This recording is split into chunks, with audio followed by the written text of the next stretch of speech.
د ابوبکر صدیق رضی الله تعالی عنہ په وخت کې قاصالی رااله مدینه مبارکه کې صحابه پریشان شو هلته غریبي وه خلق راغله صحابه داسې د جمعې ورځ ده لکه دا اوس چې ده صحابه عرض وکړه ابوبکر صدیق رضی الله تعالی عنہ ته چې تاسو بادشاه خوراک نشته چې واخلو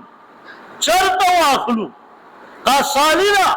ابوبکر صدیق رضی الله تعالی عنہ په منبر باندې تشریف فرماغه او دعا وکړه چې یا الله ستا بندګانان دي یا الله د رزق قاصالی را یا الله رزق په پراخه کا او ابوبکر صدیق رضی الله تعالی عنہ جمع ورکړه کور ته روان شو کور ته لاړه په دغه ټایم کې صحابه چې مسجد نبوي نه راووته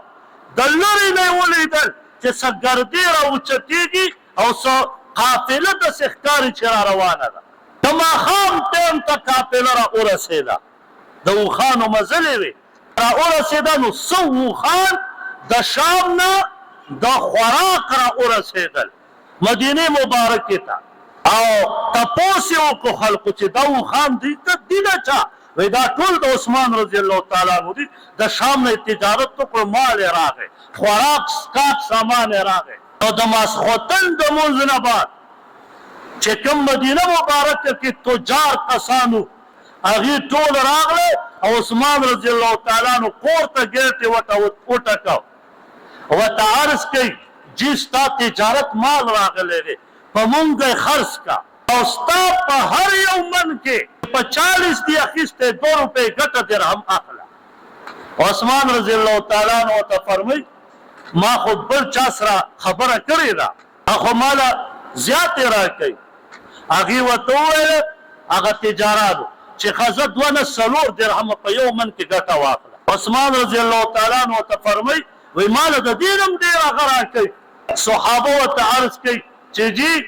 زه په یو من کې 4 درهمه نه 8 درهمه واخله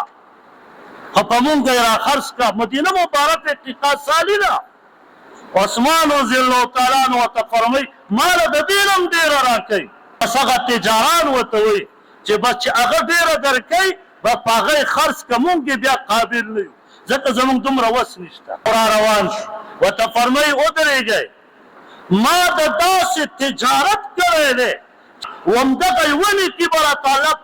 په آخرت کې په 70 باندې بدلوي ما دا تجارت د الله سره کړی دی دا 100 والا اوښان فی سبیل الله ما مدینه مبارک صحابه ته ور وبخل